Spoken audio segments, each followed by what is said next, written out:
some pretty exciting news. You know, the Art Prize competition in Grand Rapids gained a lot of attention really fast, and now it's been playing out for a few years now, and it always gets a lot of attendance, and it's become one of the signature events in West Michigan. And it turns out that this year's Art Prize winner is from Battle Creek.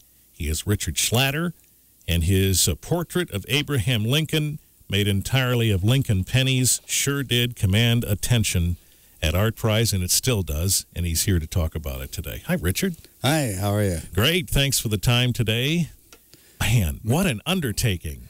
Yeah, I'll tell you, Art Prize actually started 4 weeks ago today. And the last 4 weeks has been just a whirlwind, I'll tell you. I woke up on October 7th, Saturday, the night or the day after the award ceremony on that Friday night, pinching myself, asking, did you just win the biggest art competition in the world? You know, Art Prize is billed as the largest art competition in the world. Almost 1,400 artists were there this year. And that was over about 175 venues displayed art, which really encompasses just about every corner of Grand Rapids.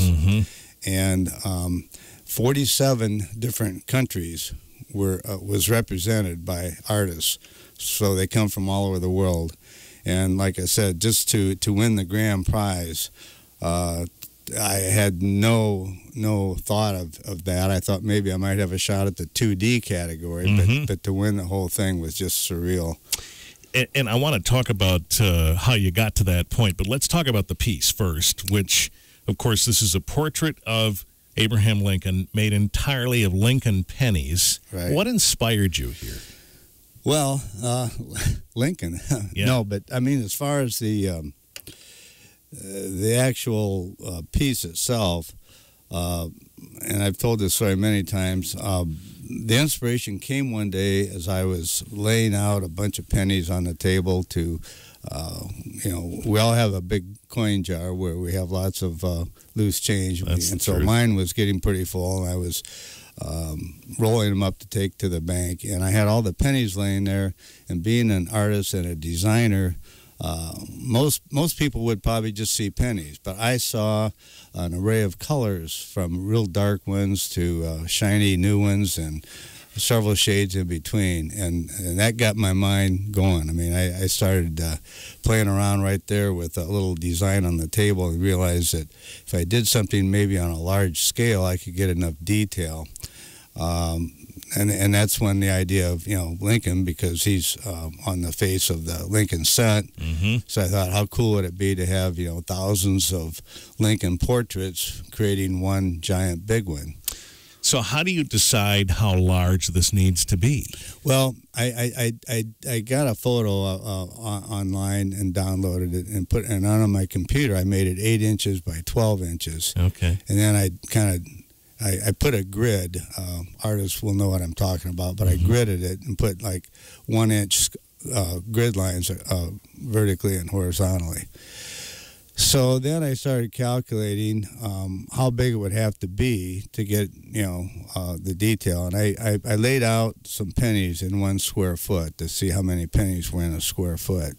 So then I made the scale 1 inch to 1 foot. Okay. So 8 inches by 12 inches equated out to 8 feet by 12 feet. Oh, so I mathematically figured out that that would be about 25,000 pennies, because there was 256 pennies in a square foot that I laid out there. So I took that times 96 square feet. Did you have that many in your jar? No, I didn't. And so instead of taking pennies to the bank, I started going to the bank and buying a $25 box of pennies, which is 5,000 pennies. And I bought 5,000 at a time. I'd sort through them, because I was looking for 3 distinct colors. Of course. And then I'd take the ones I didn't need back and get another box. And I did that for almost a month and went through about 60,000 pennies. Oh, my gosh. Before I came up with enough of each distinct color. So the next challenge was where was I going to do this thing at? Because it's way too big for, you know, any space I had. Right. And so even if I was lucky enough to have. Well, I have a long time relationship with their products here in Battle Creek. I've done a lot of work for them over the years, and the folks down there were kind enough to let me set up shop in their back corner of their factory there in Dickman and 20th. That's where I did it. And obviously, even if you had space in your basement, how'd you get it out of there Yeah. afterwards? Well, originally, I was actually toying around with the idea of 16 feet by 10 feet. Oh, my. And that just didn't seem like, transporting it, where would I do it at? And that would be possible if I could do it where it was going to stay. In other words, you would mount the backboard right on the space or the wall where it's going to be permanently, and then do it there. But to be able to move it, I had to scale it down a little bit. Dick's Art Prize piece is now on display down at the Battle Creek Community Foundation building, and there'll be a couple of exhibits this weekend. Saturday, October 21st, 9 to 4. Sunday, the 22nd, noon to 4. And I understand there'll be more exhibits as well. And you have a big party on Friday, too. Right. Friday night, of course, is the annual Fall Into the Art. So this really kind of just worked beautifully to be able to bring it back to Battle Creek and have that maybe as a feature attraction downtown. And I think in the past they vote on the top one. Now, this is not up for any kind of vote or anything. We're just putting it on display for the people that maybe didn't get to Art Prize can see it, and those I'm sure that did like to come back down and see it again. While I was at Art Prize in Grand Rapids, so many people came through. Several of them, many of them would say, "We've been here before. We had to come back," and some of them came back 3 or 4 times. Right. I had people there say they were from Cadillac or Traverse City, Detroit. Points 2 or 3 hours from Grand Rapids, said they heard about it and they had to come and see it. There was quite a buzz around Grand Rapids, especially the second week. Everybody in town was talking about it. You couldn't go into a restaurant or on the street without people saying, "Hey, you got to go over to Amway and see Lincoln." So wow. I was really, at that point, getting kind of excited, thinking, gee, I might just have a chance at winning the 2D category. Mm-hmm. But to like I said, to win the whole thing was just not... I wasn't even thinking that, because there was some great artwork in there, especially in the 3D category. There was 2 or 3 pieces I thought had a shot at it, and so wow. I think it connected with the people, though. It is unusual, and it's big. It really, when you see it in person, it's kind of like, wow, it just, and that's what people would say when they walk up to it. A lot of people didn't even realize it was pennies. They would come down this long corridor, and I'd hear them kind of walk up slowly, and they'd say, "Well, what is it?" And then they go up and take a real close look and say, "Oh my gosh, it's pennies!" Right. So it is kind of fun as you walk around, and from different angles. Even you kind of get a little different as the lighting hits it. It displays differently from different distances and angles. This is an incredible piece. Now, mind you, if you haven't yet seen it, you can take a quick look at 953wbck.com. Dick was kind enough to provide us with a number of photos, including one where you're actually working on it. And you can see those at 953wbck.com. And mind you, folks, this grand prize was over $200,000 prize that everybody vies for when they get into this, or at least, you think, what the heck, something might happen, and here it is. Do you suppose that what set your piece apart here was the notion that there was presumably a lot of fastidious work that went on, and as you said, separating the colors and working out what ended up being 24,000 pennies, you said? I think that's part of it. Just the uniqueness of it.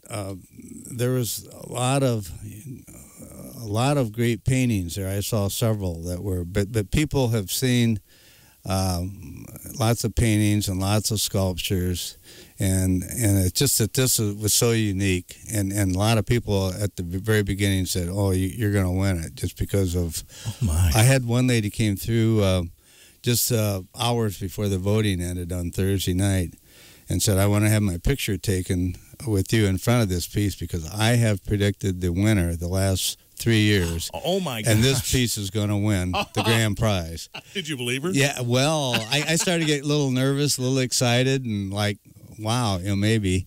And I remember that night, I stayed with my son in Grand Rapids the whole duration, pretty much.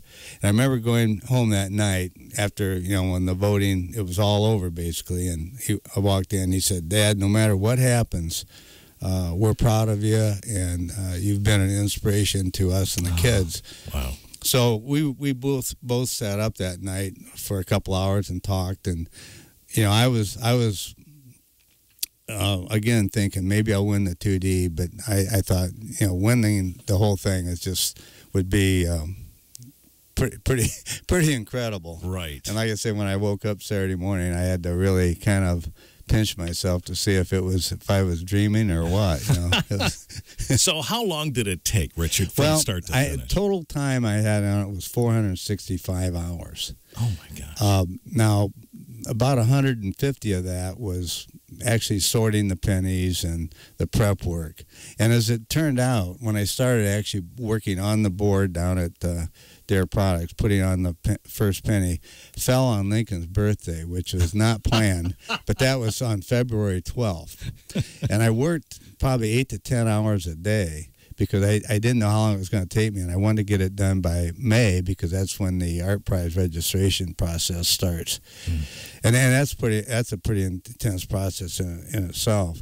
But when I got it all done, I checked some bio information about Lincoln for my brochure, and guess what? I found out that he was shot on the 14th of April, and he died on the 15th of April, and that's the same date that we put on the last pennies. I let my grandkids come down from Grand Rapids, and I left just a little space on the background, and I let them put on the last few pennies, and that was on April 15th. It was on a Saturday. Oh, my God. And that's the same date that he died.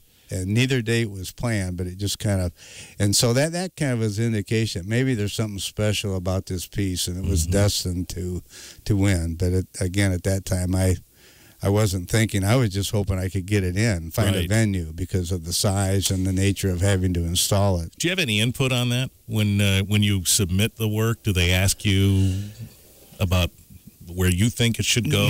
No, it doesn't work that way. Actually, on the Art Prize website, they have all the venues create a profile, and all the artists create a profile, and they open it up. They have about a 30-day period from precise hour it starts to ending, where the artists need to find a venue. If you don't find a venue, you're not in.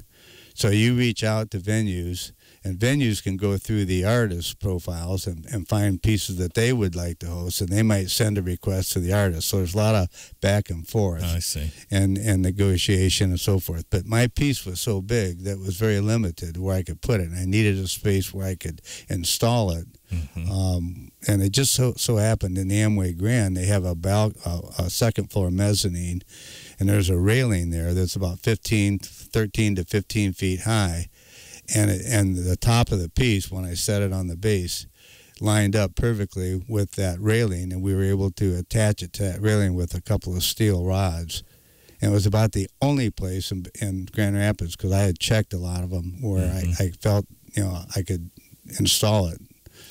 Did you move that yourself? No, I hired Battle Creek Glass Company, and they moved it up there in their truck, and we had a crew of about 8 guys up in Grand Rapids that physically put it up. But bringing it back to Battle Creek, and I got to thank Brenda and the foundation. They've been just, because I wasn't sure where I was going to put it for the intern, because I have to keep it available to Art Prize for 1 year if they so want it to come back for anything. But the foundation took the lead, and Brenda hired a company to move it back here and install it down at the foundation. And we just got a beautiful space down there, and I can't wait for the people of Battle Creek to come and see it. And enjoy it. And we hope to also make this an educational opportunity for the children in Battle Creek, that maybe we can have some field trips and come down. I can be there and talk to them a little bit about Lincoln and the history of the Lincoln Cent, which I did in Grand Rapids with the kids that came through. And that was part of my... yeah, it was part of the presentation that you gave. Some of the photos that you'll see at 953wbck.com, you're talking to school groups and teachers and things. And yeah, that was to me the real prize and our prize is the connections I made with the people, and I lost my voice a couple of times. It was just a tremendous experience. Just something I'll never forget. Well, congratulations, and Battle Creek is proud to claim you after. Well, I mean, we were proud to claim you before, but now I'm proud to bring it back to Battle Creek. I think we need a little excitement around here, and hopefully this will do the trick for. Well, you can see it now at the Battle Creek Community Foundation window, 32 West Michigan, and of course a couple of exhibits Saturday. October 21st, this Saturday from 9 to 4, and again Sunday from noon to 4, right there as well. And, of course, Art in the Park on Friday. Right, beginning at 5 o'clock, I think, on Friday. Okay. Well, congratulations. It's terrific to see you again. Thanks, and it's always fun to talk about something tremendous like this, and we were really looking forward to it.